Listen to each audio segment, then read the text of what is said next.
Puji Tuhan, selamat pagi Bapak Ibu yang dikasih Tuhan. Kembali lagi bersyukur kita boleh bertemu dalam program Berkat Pagi. Dan mari sebelum pagi ini kita boleh beraktivitas, kita mau melihat apa pesan kebenaran firman Tuhan untuk kehidupan kita. Mari saya ajak Bapak Ibu sekalian untuk buka dalam kitab Kisah Para Rasul. Kisah Para Rasul pasalnya yang kelima. Ayat pokok kita terdapat dalam ayatnya yang ke-38 sampai 39. Kisah Para Rasul pasal 5 ayat 38 sampai 39 kita bacakan. Karena itu aku berkata kepadamu, janganlah bertindak terhadap orang-orang ini. Biarkanlah mereka, sebab jika maksud dan perbuatan mereka berasal dari manusia, tentu akan lenyap. Tetapi kalau berasal dari Allah, kamu tidak akan dapat melenyapkan orang-orang ini. Mungkin ternyata juga nanti bahwa kamu melawan Allah. Nasihat itu diterima. Puji Tuhan Bapak Ibu yang dikasih Tuhan. Sebelum kita melihat siapa itu Gamaliel, kalau kita lihat dalam perikopnya dikatakan rasul-rasul di hadapan mahkamah agama, nasihat Gamaliel. Sebelum kita melihat siapa ini Gamaliel, kita mau lihat kondisi pada saat itu. Kalau kita lihat di perikop sebelumnya, di sana ada tanda-tanda dan mujizat yang dilakukan, ada juga rasul-rasul yang masuk dalam penjara dan juga dilepaskan dari dalam penjara. Dan di perikop yang akan kita lihat ini, di sana rasul-rasul kembali diadili oleh para ahli-ahli Farisi. Tapi kita melihat ada seorang Gamaliel yang bijaksana, kalau bisa kita sebut dia itu bijaksana. Kita mau lihat dulu siapa itu Gamaliel. Kalau kita mau belajar lebih dalam, Gamaliel ini adalah seorang Sanhedrin. Dimana kalau kita lihat dalam orang Farisi atau ahli-ahli Taurat, Sanhedrin ini merupakan kelas tertinggi atau kasta tertinggi dari orang-orang Farisi atau guru-guru tersebut.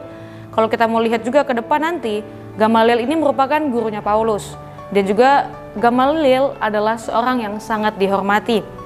Kita mau lihat nasihat dari Gamaliel ini sangat bijaksana. Tidak seperti waktu masa, kalau kita melihat ke belakang kisah sebelumnya ketika masa Tuhan Yesus melayani, kita melihat di sana ada kepala-kepala agama, ahli-ahli Taurat yang tidak bertindak bijaksana. Bahkan yang mereka kerjakan adalah hal-hal yang menyukakan hati mereka. Tapi kita mau lihat ada hal yang indah dari Gamaliel. Dia adalah seorang yang bijaksana, padahal kalau mau dibilang dia adalah orang Farisi dengan seorang ahli kitab-kitab yang ada di kasta tertinggi, orang yang dihormati. Tapi ia bijaksana. Kalau kita lihat kembali, kita baca lagi di ayatnya yang ke-38 dikatakan, karena itu aku berkata kepadamu, janganlah bertindak terhadap orang-orang ini. Biarkanlah mereka, sebab jika maksud dan perbuatan mereka berasal dari manusia, tentu akan lenyap. Kenapa dikatakan tentu akan lenyap? Kalau Bapak Ibu kita mau pelajari pada masa itu, kita melihat umat Israel adalah umat yang merindukan kedatangan Allah. Umat yang merindukan Sang Mesias, Sang Raja yang akan mengubah kondisi mereka. Jadi pada saat itu ada banyak oknum-oknum yang hadir dan menyatakan diri sebagai penolong, menyatakan diri sebagai raja, menyatakan diri sebagai seseorang yang akan membawa perubahan. Tapi setiap oknum tersebut punya masa dan akhirnya lenyap juga. Karena apa? Karena mereka bukan berasal dari Allah. Tetapi Gamaliel katakan, kalau mereka ini bukan dari Allah, mereka akan lenyap. Dan di ayat yang di 39 dikatakan, tetapi kalau berasal dari Allah, kamu tidak akan dapat melenyapkan orang-orang ini. Mungkin ternyata juga nanti bahwa kamu melawan Allah. Kalau kita melawan pekerjaan Tuhan, kalau kita menolak pekerjaan Tuhan, kita juga menolak Allah. Bapak Ibu yang dikasih Tuhan, kita mau lihat apa pelajaran yang bisa kita ambil dari firman Tuhan pada saat hari ini. Kita melihat bahwa betul apa yang dikatakan Gamaliel. Gamaliel katakan kalau bukan dari Allah tentu akan lenyap. Tapi kita percaya dengan iman bahwa sampai pada hari ini, kalau Yesus menjadi Raja dalam kehidupan kita, Bapak Ibu yang dikasih Tuhan, bahkan berita Injil tidak lenyap. Sampai hari ini masih dengan penuh berkoar-koar, tersiar di mana-mana tentang Yesus. Ada banyak berita Injil tentang keselamatan daripada Tuhan dan tidak lenyap. Di situ kita bisa melihat bahwa Allah memegang teguh setiap pelayanan yang kita kerjakan. Pekerjaan Allah bukanlah pekerjaan yang hilang. Dulu kalau kita mau lihat, kalau kita belajar dari Alkitab, ada banyak kejadian-kejadian di mana kalau setiap murid-murid Yesus atau setiap pelayan-pelayan pada masa itu mungkin lelah atau menyerah meninggalkan pelayanan mereka, mereka mungkin ketakutan dan tidak mau lagi memberitakan Injil, mungkin pada saat hari ini kita tidak akan melihat, kita tidak akan percaya mungkin sama Tuhan Yesus, kita mungkin tidak akan melihat penyertaan Tuhan. Tapi karena Allah itu Allah, maka kita masih bisa mengenal Tuhan sampai pada saat hari ini. Pekerjaan Allah tidak akan pernah gagal walau ada banyak tantangan. Kita lihat para murid-murid ditangkap, tapi mereka boleh keluar lagi dan mereka tetap memberitakan Injil. Mereka ditangkap pun mereka tetap memberitakan Injil, mereka tetap memberitakan Kristus. Kita melihat bahwa kebenaran firman Tuhan tidak akan dikalahkan oleh keadaan dan kondisi kita. Bagaimana kondisi kita pada hari-hari ini? Apakah mungkin tantangan kehidupan, kita melihat sekarang kehidupan semakin hari semakin sulit di tahun 2025, ada banyak hal-hal yang terjadi yang mungkin di luar dari prediksi kita. Apakah itu menjadikan iman kita luntur pada Tuhan? Tapi bagaimana ketika kita mendengarkan firman Tuhan, kita akan menjadi kuat. Firman Tuhan tidak akan lenyap sampai selama-lamanya. Kita mau lihat sekarang kehidupan kita sebagai anak-anak Tuhan. Kita juga mau hidup sebagai anak-anak Tuhan yang melayani Tuhan. Dan kalau kita melayani pekerjaan Tuhan, itu bukan pekerjaan yang sia-sia. Kita lihat dari zaman Tuhan Yesus sampai hari ini, pekerjaan itu tidak pernah pudar.